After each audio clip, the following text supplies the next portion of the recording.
بسم الله الرحمن الرحيم. قل من رب السماوات والأرض قل الله.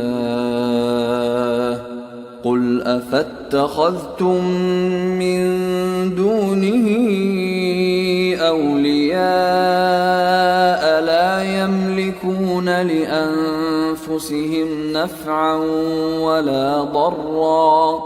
قل هل يستوي الأعمى والبصير أم هل تستوي الظلمات والنور